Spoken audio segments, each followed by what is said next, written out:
تو کیا پتہ چلا اس سے کہ اہل علم لوگ، سمجھدار لوگ، باشعور لوگ، جن کے دل میں ہدایت کا، علم کا نور ہو، ان کو منصب پر ہونا چاہیے، جاہلوں کو منصب پر نہیں ہونا چاہیے۔ اللہ نے انہیں بادشاہی دی اور علم دیا، اس علم اور بادشاہی دونوں چیزیں تھیں ان کے پاس، علم بھی تھا، ہدایت بھی تھی، اور دونوں کے بعد بادشاہی تھی۔ لیکن انہوں نے کیا کہا؟ آدمی عالم ہو اور آدمی کے پاس منصب بھی ہو، یہ دونوں چیزیں جب آدمی کے پاس ہوتی ہیں، دولت اور نالج، یہ دونوں چیزیں انسان کو تکبر، گھمنڈی اور خود سر کر دیتی۔ آدمی یہ سمجھتا ہے کہ جو چیز میرے پاس ہے یہ میرے علم کی وجہ سے ہے، یہ میری دولت کی وجہ سے، 4 لوگ مجھے سلام کرتے ہیں تو میری دولت کی وجہ سے، میرے پاس گاڑی بینک بیلنس ہے میرے علم کی وجہ سے۔ لیکن یہ دیکھیے جملہ، یہ سیکھنے کا مرحلہ ہے جو حضرت داؤد و سلیمان نے کہا۔ اللہ کیا کہہ رہا ہے؟ ہم نے انہیں علم عطا کیا، وقال، اور ان دونوں نے کہا، کیا کہا؟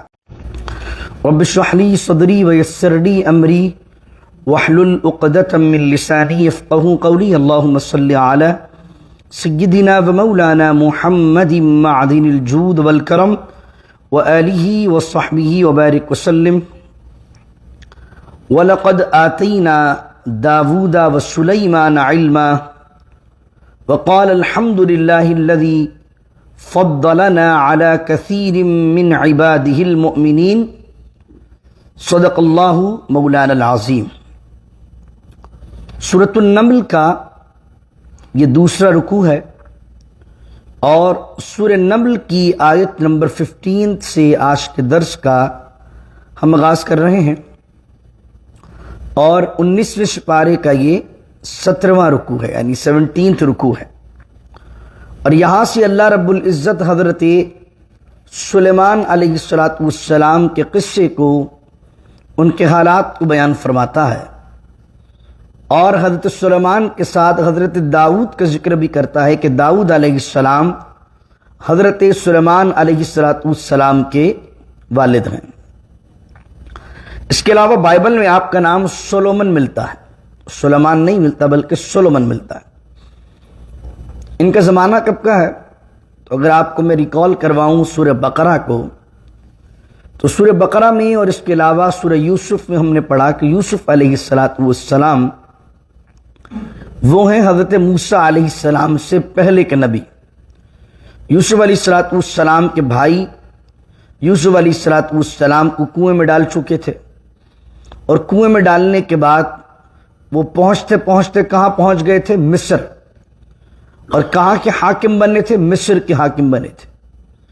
تو یہ بنی اسرائیل کے قبائل، حضرت یعقوب کی اولاد، جو ان میں سے ایک یہودا اور یہ تمام قبائل تھے، یہ سارے بھائی پہنچ گئے تھے مصر کے اندر، اور پھر یوسف علیہ السلام کا وہیں پر وصال ہوا، اور پھر وہیں مصر کے اندر فرعون حاکم بنا، اس نے بنی اسرائیل کو اپنا غلام بنایا، اور اللہ نے جناب موسیٰ علیہ السلام کو اور ہارون علیہ السلام کو اپنا نبی بنا کر فرعون اور اس کی قوم کی ہدایت کے لیے بھیجا، بنی اسرائیل کی نجات کے لیے بھیجا۔ بنی اسرائیل کو اللہ نے فرعون سے نجات عطا فرمائی، اور فرعون اپنے تکبر، اپنے ظلم کی وجہ سے نیست و نابود ہوا، اور پھر اللہ نے موسیٰ علیہ السلام کو وحی فرمائی کہ موسیٰ اب دوبارہ بنی اسرائیل کو مصر سے لو اور ارض مقدس جاؤ۔ ارض مقدس کہاں پر؟ فلسطین۔ حضرت موسیٰ علیہ السلام دریا کو پار کرنے کے بعد ارض مقدس کی جانب گئے، اور اللہ رب العزت نے فرمایا، سورہ مائدہ میں ہم نے پڑھا تھا، جبارین سے جہاد کرو، تو اس پر انہوں نے کہا کہ آپ جائیں، آپ کا رب جائے، ہم تو یہیں بیٹھے ہیں۔ ان نافرمانیوں کی وجہ سے اللہ رب العزت نے 40 سال تک ارض مقدس اور مصر کے درمیان ایک صحرا میں ان کو ٹھہرا دیا۔ 40 سال یہ لوگ وہاں رہے ہیں، یعنی وہ بچڑے کو بنا کر پوجنے والے، اس کے علاوہ طرح طرح کی نافرمانیاں کرنے والے اسی صحرا میں انتقال کر گئے، اور ان کی نیکسٹ جنریشن، ان کی نئی اولاد، وہ یہاں وہیں پر صحرا میں گرو اپ ہوتی ہے۔ حضرت موسیٰ علیہ السلام بھی اسی صحرا میں انتقال کر جاتے ہیں۔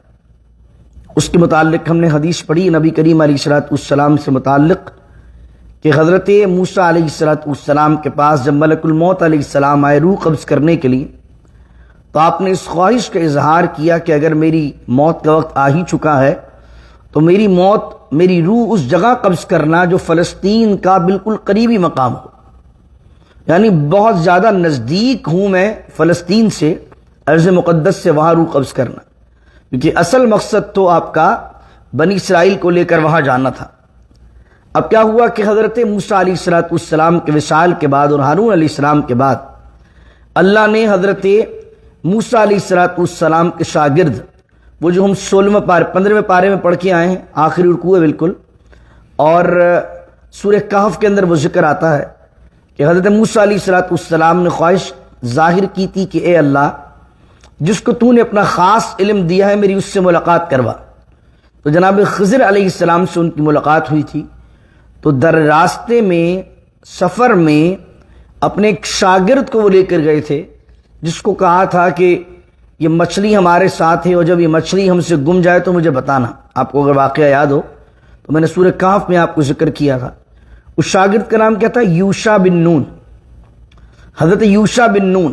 حضرت موسیٰ علیہ السلام کے بعد اللہ نے حضرت یوشع بن نون علیہ السلام کو منتخب کیا اور انہیں نبی بنایا، اور یوشع بن نون علیہ السلام اسی میدان میں جہاں 40 سال بنی اسرائیل رہے، اسی میدان میں یوشع بن نون علیہ السلام انہیں دعوت دین پیش کرتے رہے، اور ارض مقدس کی مختلف وادیوں میں، مختلف علاقوں میں اس زمانے میں جس بندے کی حکومت تھی وہ تھی جالوت کی حکومت، اور جالوت بڑا زبردست بادشاہ تھا۔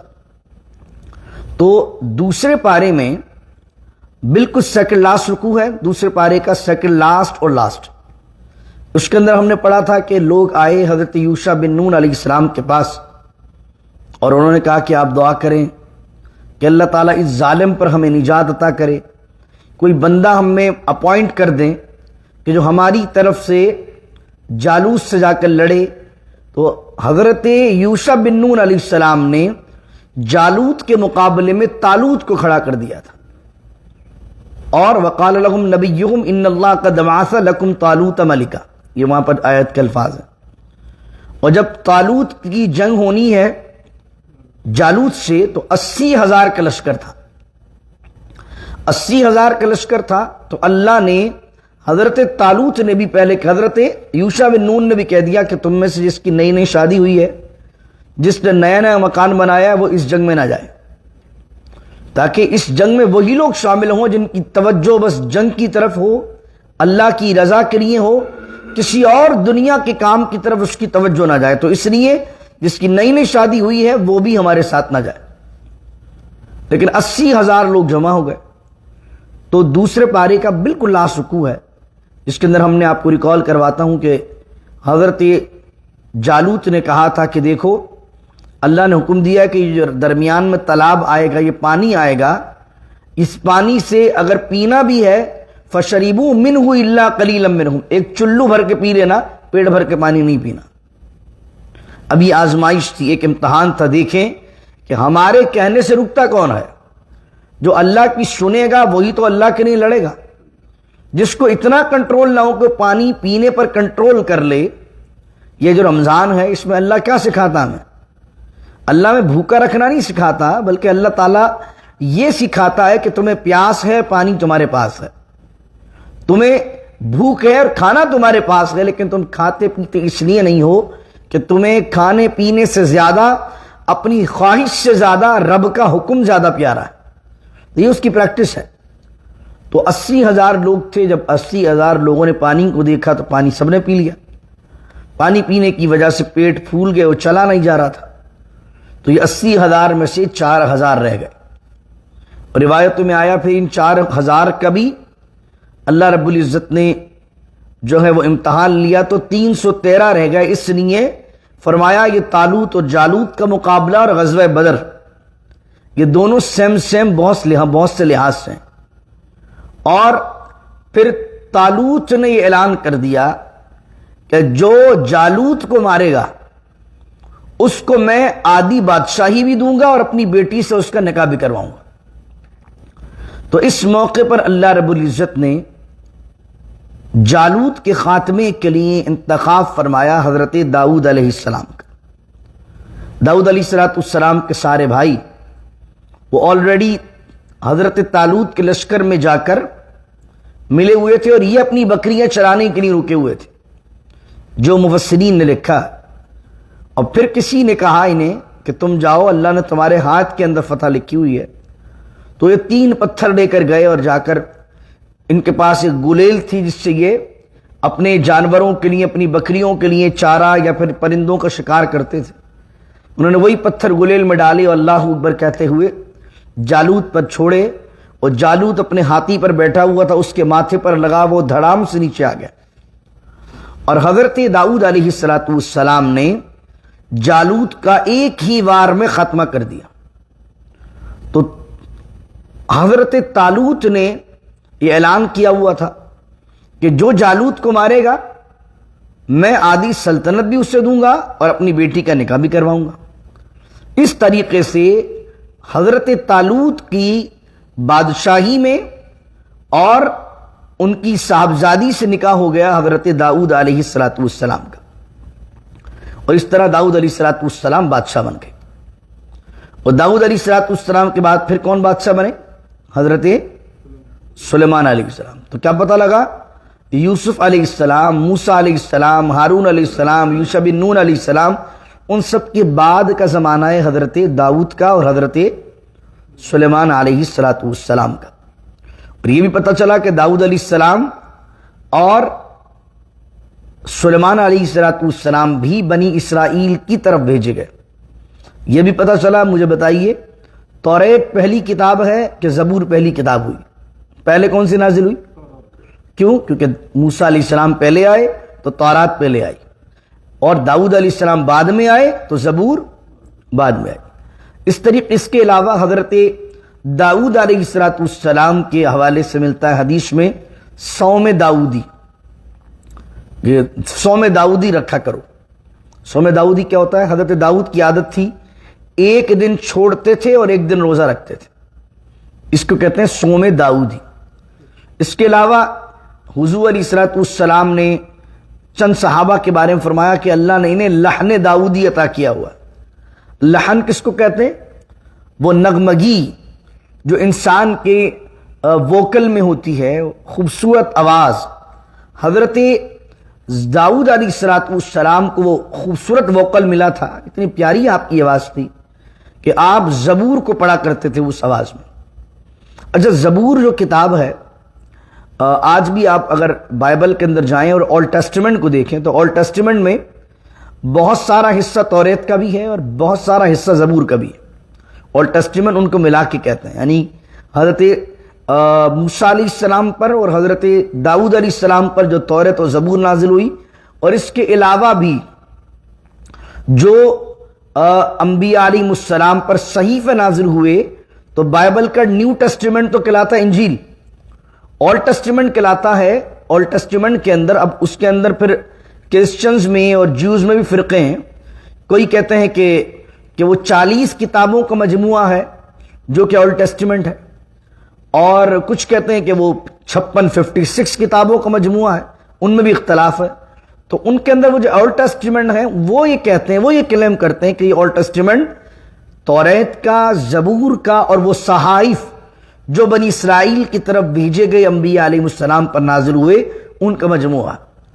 تو زبور میں احکامات نہیں تھے، لاز نہیں تھے کہ یہ واجب ہے، یہ فرض ہے، جس طرح قرآن کریم میں لاز بھی ہیں، واجبات بھی ہیں۔ توریت کے اندر بھی کچھ چیزیں بیان کی گئیں۔ زبور میں کیا تھا؟ حمد، اللہ کی تعریف، اللہ کی ثنا، اور اس کے اندر اللہ کی حمد و ثنا تھی، اور حضرت داؤد اللہ کی حمد و ثنا کیا کرتے تھے، اور ایسی حمد و ثنا کیا کرتے تھے کہ آپ کی آواز سن کر اور زبور کو سن کر پرندے، چرند پرند جانور بھی آپ کے گرد جمع ہو جاتے تھے، ایسی خوبصورت آواز تھی۔ اس لیے جب کسی کو ہم دعا دیتے ہیں تو اس کو، جسے قاری قرآن ہے، نعت پڑھنے والا ہے، قرآن پڑھنے والا ہے، تو اس کو کیا دعا دینا چاہیے؟ اللہ تمہیں لحن داؤدی عطا کرے، یعنی کہ ایسا تم اللہ کی تعریف کرو، ایسا قرآن پڑھو کہ جو قرآن انسان تو انسان، جانوروں کے دلوں میں اثر کر جائے۔ اس کے علاوہ نبی کریم علیہ السلام نے فرمایا کہ داؤد علیہ السلام اپنے ہاتھ سے کما کر کھاتے تھے۔ آپ کا کام کیا تھا؟ اللہ نے آپ کے ہاتھ میں لوہے کو نرم کر دیا تھا، اور لوہے کو جس طرح مولڈ کرنا چاہتے، یہاں تو مولڈ کرنے کے لیے، موڑنے کے لیے لوہے کو گرم کرنا پڑتا، لیکن اللہ نے ان کے ہاتھوں میں وہ تاثیر دی تھی، جہاں چاہتے تھے موڑ دیتے تھے، اور آپ بناتے تھے زرہیں۔ زرہ کس کو کہتے ہیں؟ اس زمانے میں تلواروں کی جنگیں ہوا کرتی تھی، تو وہ جو آہنی لوہے کا لباس ہوتا ہے اس کو کہتے ہیں زرہ، وہ بنایا کرتے تھے۔ تو یہ داؤد علیہ السلام کا پورا بیک گراؤنڈ ہے، جس کو میں نے آپ کے سامنے بیان کیا تاکہ آپ کے ذہن میں جو کل کے رکوع میں موسیٰ علیہ السلام اور فرعون کا ذکر آیا، اور اب آج کے رکوع کے اندر موسیٰ علیہ السلام اور سلیمان علیہ السلام اور داؤد علیہ السلام کا ذکر آیا، تو آپ اس کو کمپیئر کر سکیں۔ پہلی مرتبہ پہلے رکوع میں موسیٰ علیہ السلام فرعون کا ذکر اس لیے کیا کہ فرعون کی جو گمراہی کا سبب بنا وہ اس کی دولت، وہ اس کا جاہ و حشم، وہ اس کا منصب، وہ اس کی بادشاہت بنی، اور اس کا زمانہ ہے حضرت موسیٰ علیہ السلام کا اور فرعون کا سلیمان علیہ السلام اور داؤد علیہ السلام سے پہلے کا، اور بادشاہت اور طاقت اور شہرت اور منصب اللہ نے داؤد علیہ السلام کو بھی عطا کیا، اللہ نے سلیمان علیہ السلام کو بھی عطا کیا۔ لیکن یہ کیا کہہ رہے؟ اب پڑھی آیت، وَلَقَدْ آتَيْنَا، وَلَقَدْ، قد میں نے آپ کو بیان کیا ہے انڈیڈ تحقیق کے معنی میں آتا ہے، کوئی بات زور دے کر کہنی ہو تو قد استعمال کیا جاتا ہے، اور لام بھی آ جائے تو اور زیادہ زور، وَلَقَدْ، اور تحقیق، آتینا، ہم نے عطا کیا، داؤد کو، وسلیمان، اور سلیمان کو، علماً، اپنی طرف سے خاص علم۔ یہاں دیکھیں کہ دونوں کو بادشاہ بنایا تھا، لیکن اللہ نے بادشاہی کا ذکر نہیں کیا، کیونکہ بادشاہی سے بڑی جو نعمت ہوتی ہے وہ ہوتی ہے اللہ کی طرف سے علم کی دولت۔ ایک آدمی ہے سیٹ مل جائے لیکن جاہل ہو، تو سیٹ پر آنے کے بعد جاہل جتنا بیڑا غرق کرے گا اتنا کوئی بیڑا غرق نہیں کرے گا، ملک کا بھی، علاقے کا بھی، قوم کا بھی۔ تو اس لیے اللہ نے یہاں یہ نہیں فرمایا کہ ہم نے عطا کی سلیمان اور داؤد کو بادشاہت، بلکہ جو اصل فضیلت کی شے اللہ نے کہا وَلَقَدْ آتَيْنَا دَاوُودَ وَسُلَيْمَانَ عِلْمًا۔ تو کیا پتہ چلا اس سے کہ اہل علم لوگ، سمجھدار لوگ، باشعور لوگ، جن کے دل میں ہدایت کا، علم کا نور ہو، ان کو منصب پر ہونا چاہیے، جاہلوں کو منصب پر نہیں ہونا چاہیے۔ اب دوسری چیز دیکھیے، سبحان اللہ، یہ جملہ دیکھیے، اللہ نے انہیں بادشاہی دی اور علم دیا۔ اس علم اور بادشاہی دونوں چیزیں تھیں ان کے پاس، علم بھی تھا، ہدایت بھی تھی، اور دونوں کے پاس بادشاہی تھی، لیکن انہوں نے کیا کہا؟ آدمی عالم ہو اور آدمی کے پاس منصب بھی ہو، یہ دونوں چیزیں جب آدمی کے پاس ہوتی ہیں، دولت اور نالج، یہ دونوں چیزیں انسان کو تکبر، گھمنڈی اور خود سر کر دیتی۔ آدمی یہ سمجھتا ہے کہ جو چیز میرے پاس ہے یہ میرے علم کی وجہ سے ہے، یہ میری دولت کی وجہ سے، چار لوگ مجھے سلام کرتے ہیں تو میری دولت کی وجہ سے، میرے پاس گاڑی بینک بیلنس ہے میرے علم کی وجہ سے۔ لیکن یہ دیکھیے جملہ، یہ سیکھنے کا مرحلہ ہے جو حضرت داؤد و سلیمان نے کہا۔ اللہ کیا کہہ رہا ہے؟ ہم نے انہیں علم عطا کیا، وقال، اور ان دونوں نے کہا، کیا کہا؟ الحمدللہ الذی، تمام تعریفیں اللہ کے لیے، یعنی یہ نہیں کہا کہ ساری تعریف میرے لیے کہ میں نے یہ کیا، میں نے یہ کیا۔ داؤد علیہ السلام یہ نہیں کہہ رہے کہ میں نے جالوت کو مارا تو یہ میری ایفرٹ ہے، جالوت کو میں نے بڑی محنت سے مارا جبھی تو میں بادشاہ بنا، نہیں۔ الحمدللہ الذی، تمام تعریفیں اللہ کے لیے، الذی فضلنا، جس نے ہمیں فضیلت دی، علی کثیر من عبادہ المؤمنین، اپنے کثیر مومن بندوں میں سے۔ یہ صرف یہ جملہ نہیں کہہ رہے کہ اللہ نے ہمیں فضیلت دی، اس کو نوٹ کیجیے آپ، علی کثیر من عبادہ المؤمنین۔ کیا مطلب اس کا مقصد یہ ہے کہ اللہ کے اتنے مومن بندے ہیں، اللہ چاہتا تو کسی اور کو فضیلت دے سکتا تھا۔ علی کثیر من عبادہ المؤمنین کا مطلب اللہ نے ہمیں فضیلت دی اپنے کثیر مومن بندوں میں سے. مراد کیا ہے کہ اصل کمال ہمارا نہیں ہے. اللہ چاہتا تو یہ کام، یہ منصب، یہ علم کسی اور بندے کو بھی دے سکتا تھا، لیکن اس کا کرم ہے، تمام تعریف اس کے لیے ہے کہ اتنے کثیر بندوں میں اللہ نے داؤد کو اور سلیمان کو منتخب کر لیا. سبحان اللہ، کیا خوبصورت سوچ، کیا خوبصورت بات ہے، اور کیا خوبصورت ہمیں سیکھنے کا موقع ملتا ہے یہاں سے. آپ اگر دولت مند ہیں، آپ کے پاس نالج ہے، آپ کے پاس شہرت ہے، آپ کے پاس منصب ہے، تو آپ نے اگر یہ سوچ لینا ہے کہ یہ میں ڈیزرو کرتا تھا اور شہر میں مجھ جیسا کوئی ہے ہی نہیں، اور کائنات میں مجھ جیسا ٹیلنٹڈ کوئی ہے ہی نہیں، اور میں ڈیزرو کرتا تھا، تو آپ فرعونیت کی طرف چلے گئے.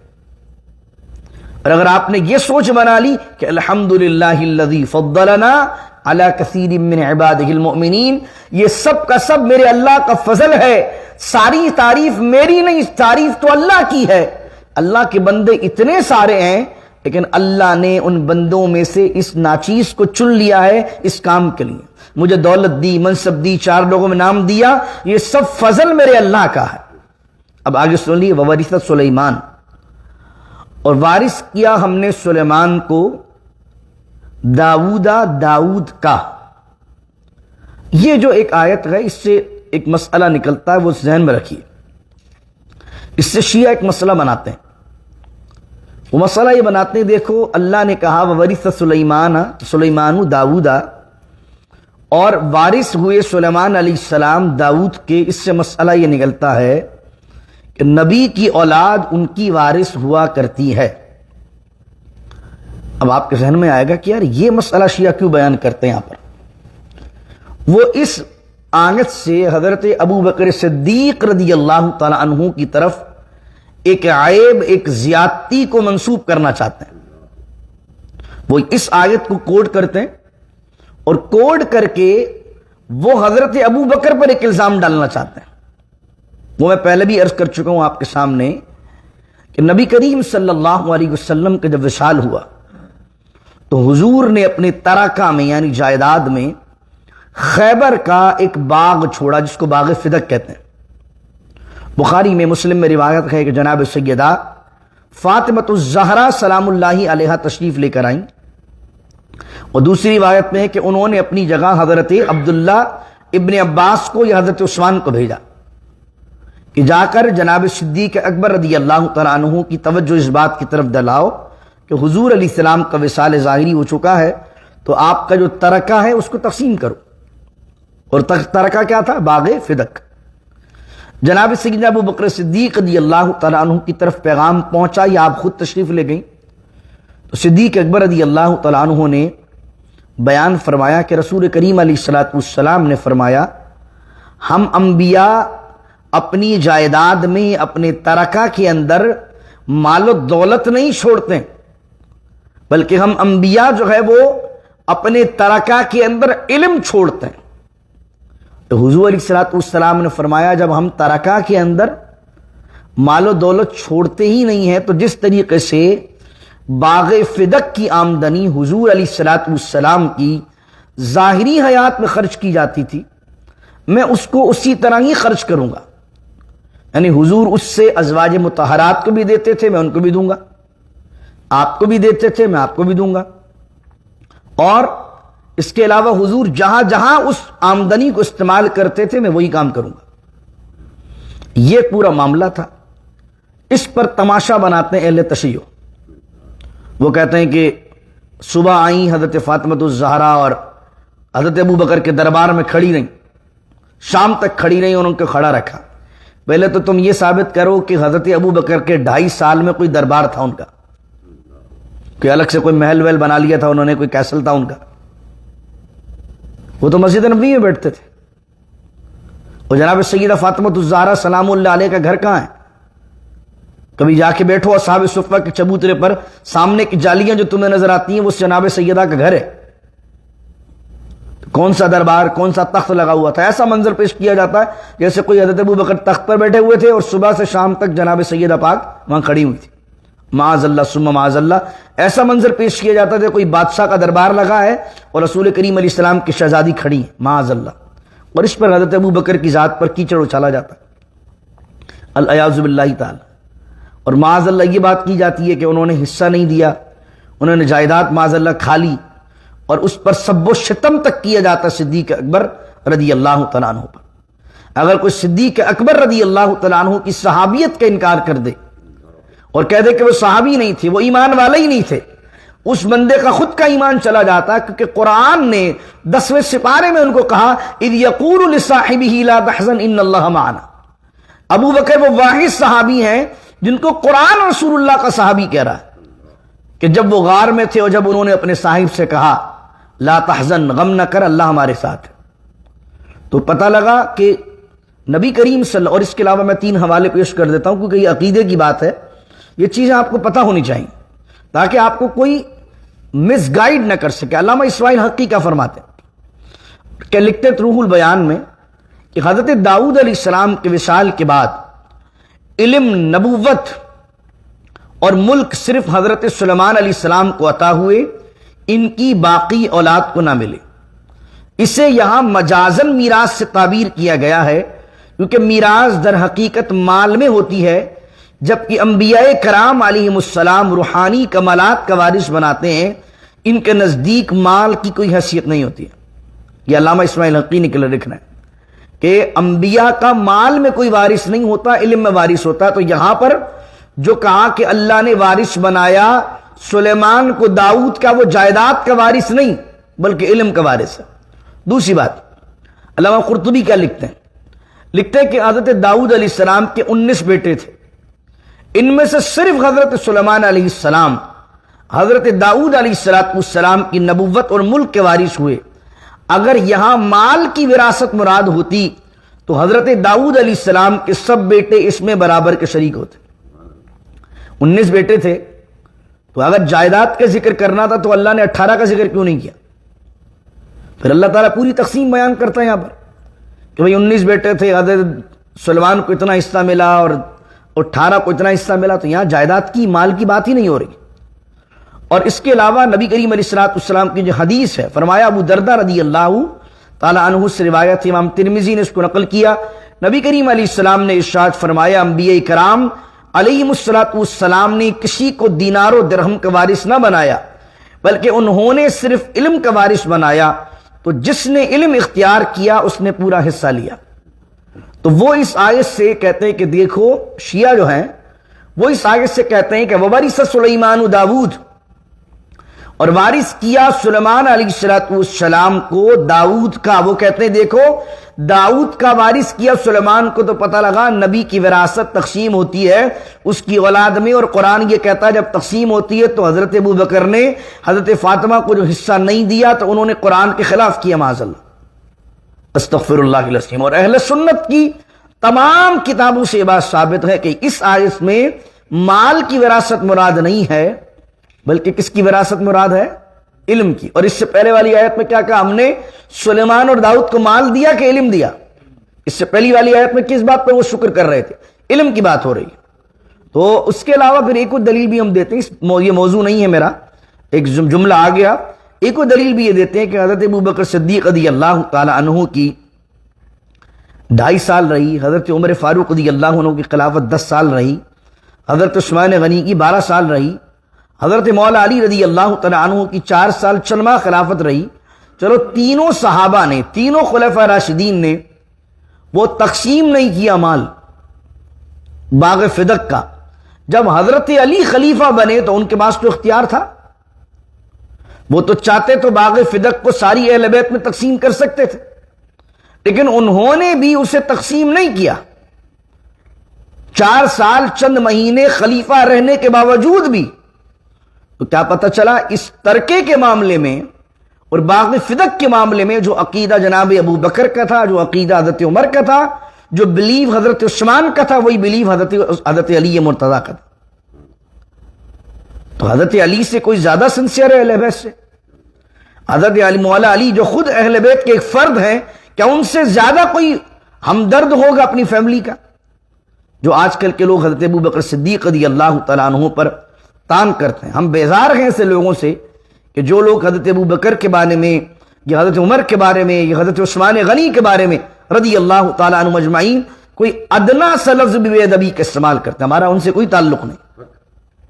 ہم ہمیشہ یونٹی کی بات کریں گے, سچائی کی بات کریں گے, حقانیت کی بات کریں گے, لیکن ہمارا معیار وہ ہے کہ جو صحابہ اور اہل بیت کا غلام ہے وہ ہمارا بھائی ہو سکتا ہے.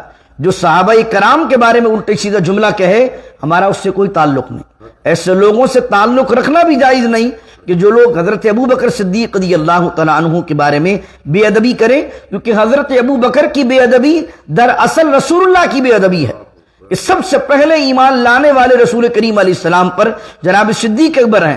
اگر صدیق اکبر رضی اللہ تعالیٰ عنہ کی حضور صحیح طرح تربیت نہ کر سکے اور ابو بکر ایماندار نہ ہوئے تو کیا مراد ہوا معاذ اللہ کہ حضرت ابو بکر اتنے سالوں حضور کے ساتھ گزارے, مکے میں مدینے میں حضور نے سفر میں بھی ساتھ رہا, حضر میں بھی ساتھ رکھا, ہجرت بھی ساتھ کروائی, اور حضور کی تربیت ابو بکر کو بدل نہ سکی.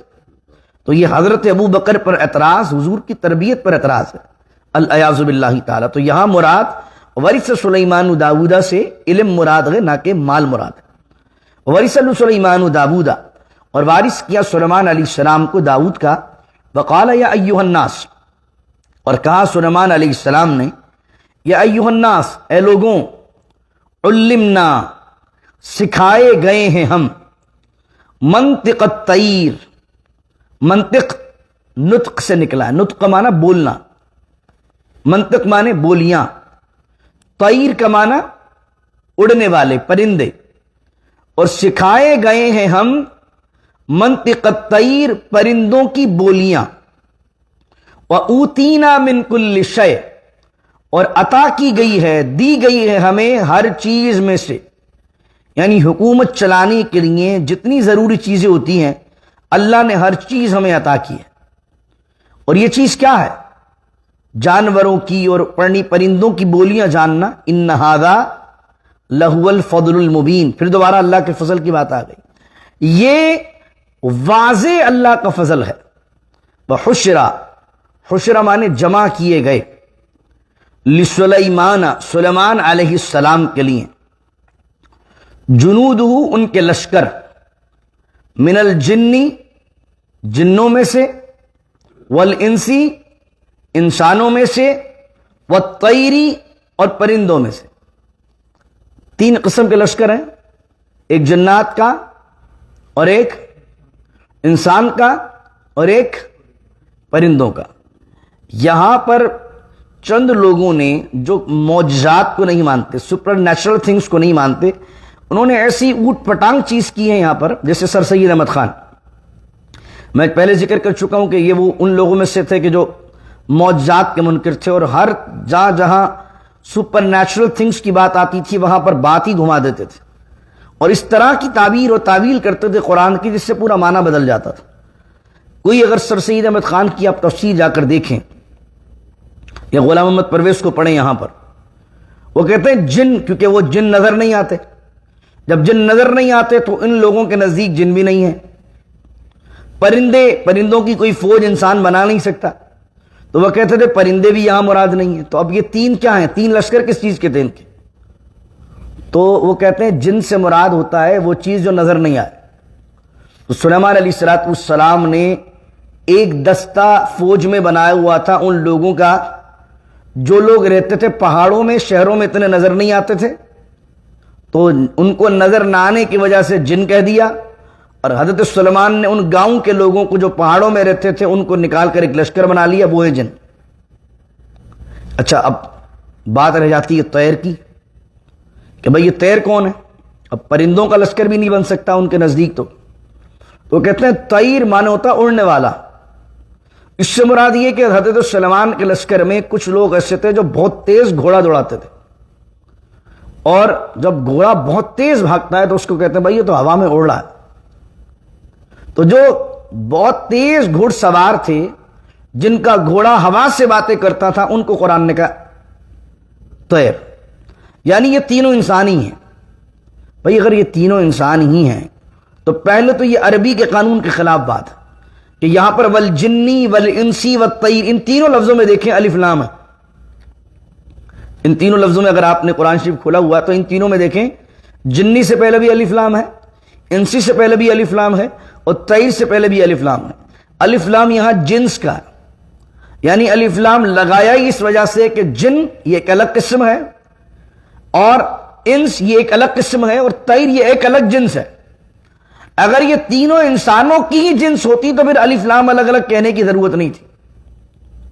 تو یہاں پر ایسے لوگ عربی کے صحیح معنی سے واقف نہ ہونے کے علاوہ جن کے ذہنوں پر مستشرقین یا سپر نیچرل تھنگس کے حوالے سے کوئی شکوک ہوتے ہیں وہ اس طرح کی تفسیر کر رہے ہوتے ہیں۔ اور پھر ہمارے کچھ لوگ ہوتے ہیں کہ وہ کچھ دنیاوی نالج پڑھ لیتے ہیں، کچھ سائنس پڑھ لیتے ہیں، تو ان کو بھی پھر سپر نیچرل تھنگس جو معجزات کی چیزیں جس تک ابھی تک سائنس نہیں پہنچ پائی ہے ان کو بھی سمجھ میں نہیں آ رہی ہوتی۔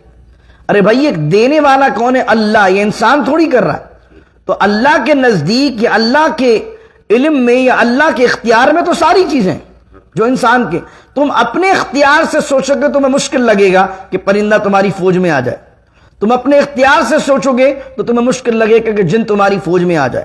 لیکن جب تم اللہ ان اللہ علی کل شیء قدیر کی شان والے اللہ کے بارے میں سوچو گے تو پرندوں کو بنایا اس نے، جنوں کو بنایا اس نے، وہ جس بندے کے ساتھ چاہے اس کا تابع بنا کے لگا دے۔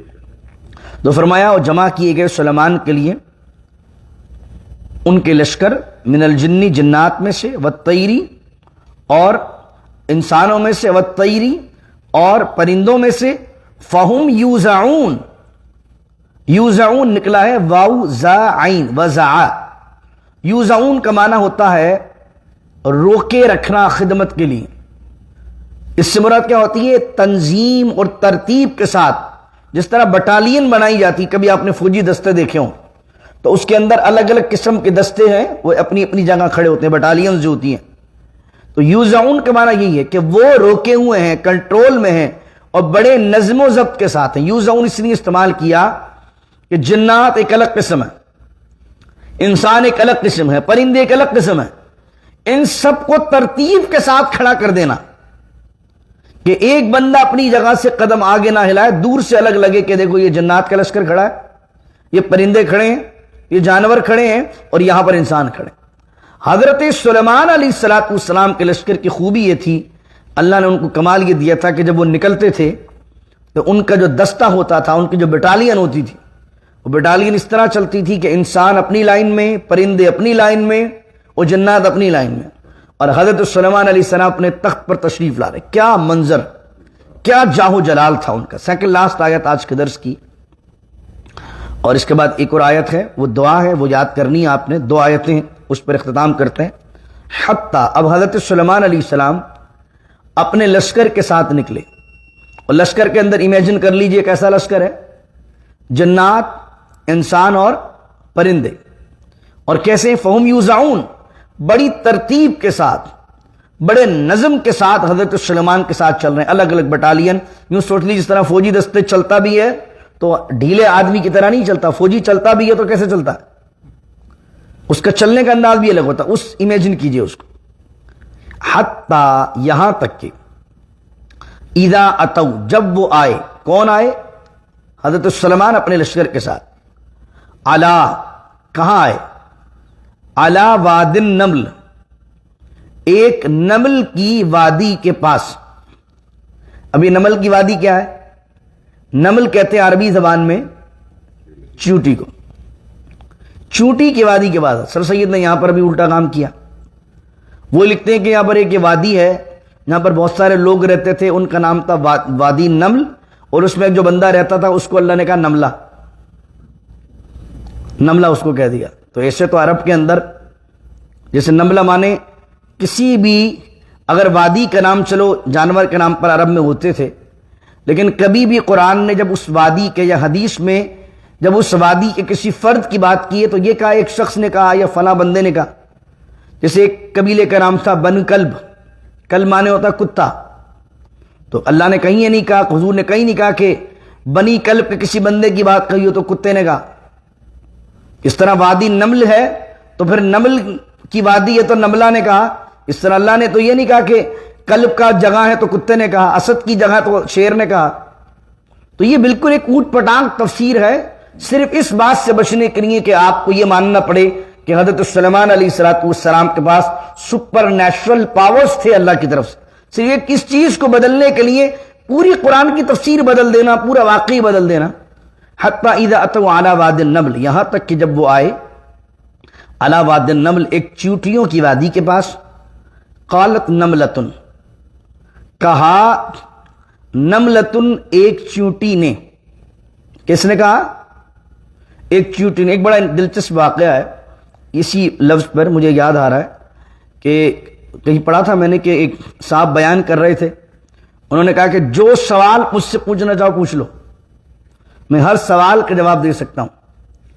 تو ایک بندہ کھڑا ہوا, اس نے پوچھا کہ اچھا آپ یہ بتائیے کہ جو حضرت سلیمان علیہ السلام کو دیکھ کر جس چیونٹی نے کچھ کہا تھا, وہ چیونٹی میل تھی کہ فیمیل تھی؟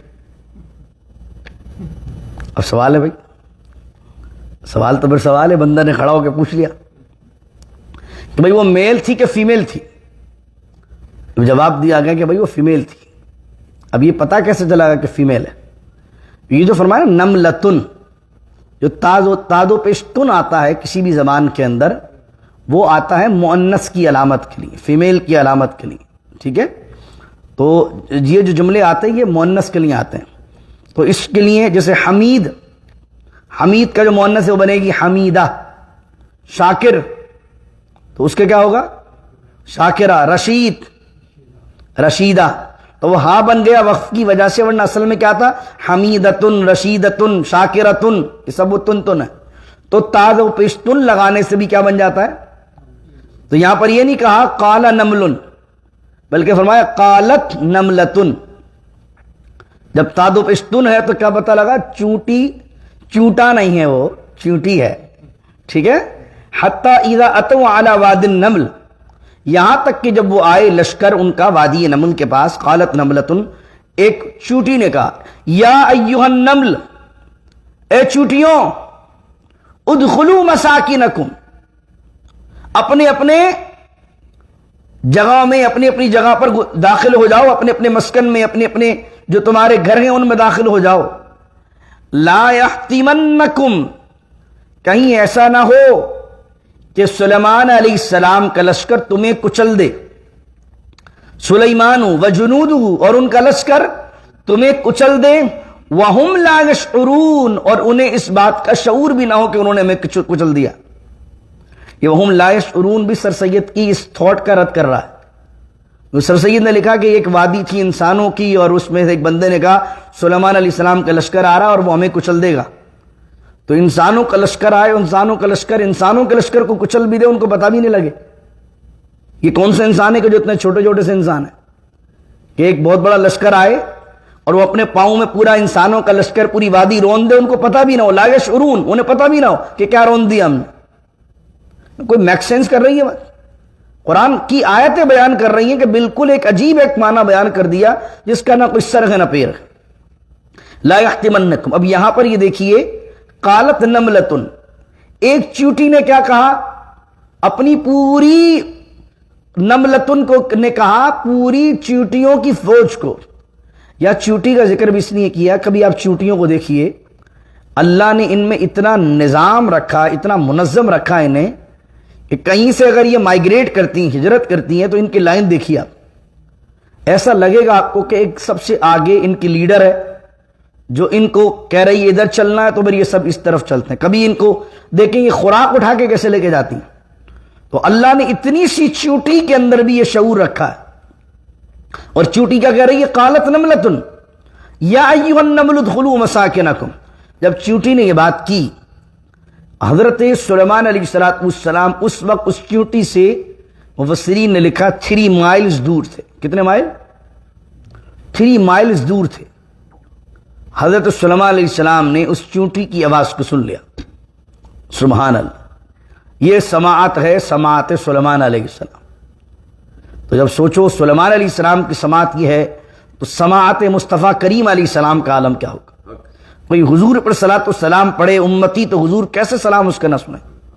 چیونٹی نے کہا قالت نملتن, حضرت سلیمان نے سنا. جب حضرت سلیمان نے سنا تو فتبسم, یہ تو لفظ اردو میں بھی استعمال ہوتا ہے، تبسم کرنا. ہم نہیں بولتے تبسم کرنا، تبسم مانے مسکرانا. تو جب حضرت سلیمان نے سنا کہ چیونٹی لیڈ کر رہی ہے اپنی پوری چیونٹیوں کی پلٹن کو اور کہہ رہی ہے ادخلوا مساکنکم، ارے بھائی جلدی جلدی جاؤ اپنے گھروں میں، ایسا نہیں ہو تمہیں حضرت سلیمان اور اس کا لشکر کچل دے.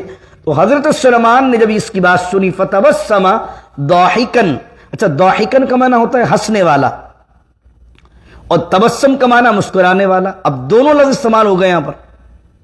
تو جب دونوں لفظ آئیں گے تو فتبسم ضاحکن، آپ اتنا خوش ہوئے اور اتنا لطف اندوز ہوئے اس کی بات سے کہ آپ مسکراتے ہوئے ہنس پڑے. یعنی اتنا لطف اندوز ہوئے اس کی بات سے، اتنی دور سے آواز آئی کہ انہیں شعور نہیں ہوگا، انہیں پتہ نہیں چلے گا، ہمیں کچل دیں گے، اپنے اپنے گھروں میں جاؤ.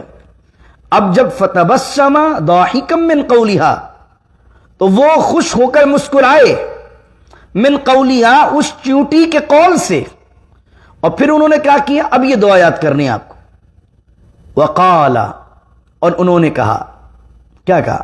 سبحان اللہ، رب اوزعنی، اے میرے رب، اوزعنی. اوزعنی کا معنی، یہ پیچھے بھی لفظ آیا یوزعون. اوزنی کا معنی کیا ہوتا ہے؟ اے اللہ مجھے توفیق دے. اوزعنی کا معنی اے اللہ مجھے سنبھال لے. اوزنی کا معنی اے اللہ، جو لٹرلی میننگ اس کی ہے وہ ہے کسی کو روک کر رکھنا. اب اوزینی میں بڑا خوبصورت اشارہ ہے. ایک کیا اشارہ ہے؟ جب دولت آتی ہے، نالج آتی ہے اور کوئی اسپیشل کوالٹی آپ میں ہے تو آدمی آؤٹ آف کنٹرول ہوتا ہے، اپنے پجامے سے باہر آتا ہے، اپنے آپ سے باہر آتا ہے، اپنی اوقات سے باہر آتا ہے.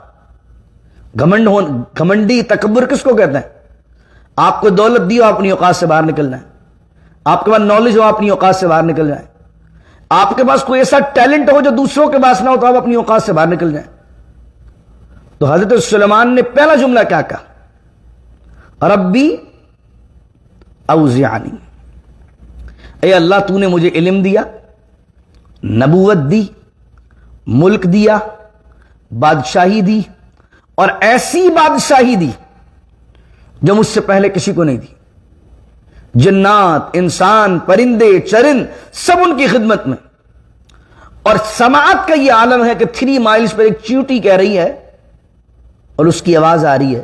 تو آپ دعا کیا کر رہے ہیں؟ ربی اوزعنی، یہ اللہ مجھے کنٹرول میں رکھ، یہ اللہ مجھے روکے رکھ. روکے رکھ میں کہ سنبھال کے رکھ، کہیں میں بہک نہ جاؤں. حالانکہ اللہ کا نبی بہکنے سے پاک. کہیں میں اس طاقت کے جنون میں اور نشے کے اندر آؤٹ آف کنٹرول نہ ہو جاؤں. حالانکہ اللہ کا نبی آؤٹ آف کنٹرول ہونے سے، بہکنے سے، نشے میں طاقت کے مست ہونے سے پاک. لیکن یہ سکھایا جا رہا امتی کو، جس طرح فرعون طاقت کے دولت کے نشے میں پاگل ہو گیا، الہی جس طرح نمرود طاقت کے نشے میں بدمست و پاگل ہو گیا.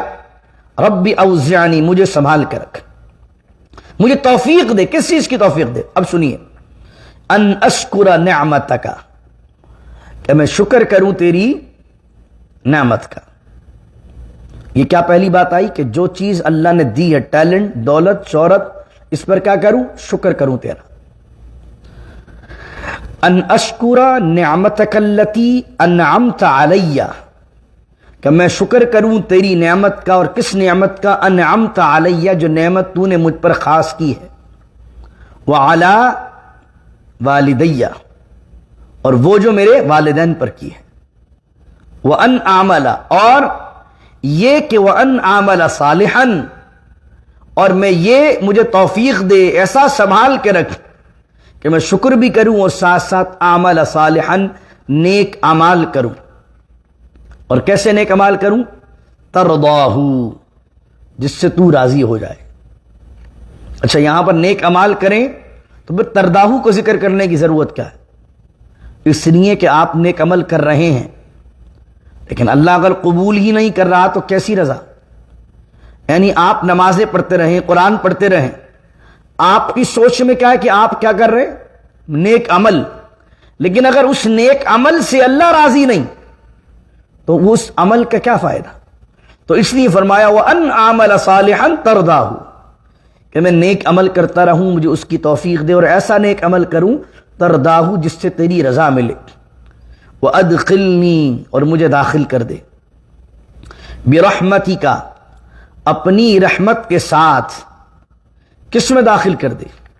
فی عبادک الصالحین اپنے صالح بندوں میں داخل کر دے۔ اس سے پہلے بھی میں آپ کے سامنے بیان کر چکا ہوں کہ اللہ کے نبیوں کی یہ دعا رہی ہے کہ اے اللہ ہمیں صالحین سے ملا دے۔ یہ دعا ابراہیم علیہ السلام کی بھی، یہ دعا حضرت یوسف علیہ السلام کی، اور یہ دعا حضرت سلیمان کی بھی۔ کیا پتہ چلتا ہے ان چیزوں سے؟ کہ صحبت جو ہوتی ہے صالحین کی بڑی شے ہے، سنگت جو ہے صالحین کی بڑی شے ہے۔ مرنے کے بعد بھی اور زندہ رہتے ہوئے بھی نیک لوگوں کا ساتھ ہونا، نیک لوگوں سے دوستی ہونا، یہ بڑی شے ہے۔ صحبت آدمی کی غلط ہوتی ہے، گندی ہوتی ہے تو اسے گندا بنا دیتی ہے۔ تو فرمایا ربی اوزعنی، یہ یہاں سے یاد کر لیجئے دعا، میں پڑھاتا ہوں ایک دفعہ پڑھ بھی لیجئے، اللہ تعالیٰ یہ دعا آپ کے اور میرے حق میں قبول فرمائے۔ ربی اوزعنی، مجھے پڑھیے، ربی اوزعنی ان اشکر نعمتک التی انعمت علی وعلی والدی وان اعمل صالحا ترضاہ وادخلنی برحمتک فی عبادک الصالحین آمین آمین آمین بجاہ النبی الکریم الامین علیہ الصلاۃ والتسلیم۔ یہ دعائیں جو آتی ہیں اس کو یاد کیا کریں، میمورائز کیا کریں، تاکہ اپنی نمازوں میں آپ عادت بنائیں ان دعاؤں کو پڑھنے کی، کیونکہ ایک دعا وہ ہے جس میں لفظ آپ کے ہوتے ہیں، ایک دعا وہ ہے جس میں لفظ اللہ کے بتائے ہوئے ہیں اور مانگی اللہ کے نبیوں نے ہوتی ہے۔ تو ان لفظوں کی تاثیر بڑی ہے، اور وہ دعائیں ساری وہ ہوتی ہیں جو نبیوں نے مانگی ہیں اور ان ورڈنگ کے ساتھ ان کی قبول بھی ہوئی ہیں۔ تو اللہ تعالیٰ یہ دعائیں سب ہمارے حق میں قبول فرمائے۔ بسم اللہ الرحمن الرحیم، الحمدللہ رب العالمین والصلاة والسلام علی اشرف الانبیاء والمرسلین، ربنا ظلمنا انفسنا وان لم تغفر لنا وترحمنا لنكونن من الخاسرين، ربي أوزعني أن أشكر نعمتك التي أنعمت علي وعلى والدي وأن أعمل صالحا ترضاه وأدخلني برحمتك في عبادك الصالحين، توفني مسلما وألحقني بالصالحين، وصلى الله تعالى على خير خلقه محمد وعلى آله وصحبه أجمعين برحمتك يا أرحم الراحمين، لا إله إلا الله محمد رسول الله صلى الله عليه وسلم۔ شروعات کا ٹائم ہو گیا 4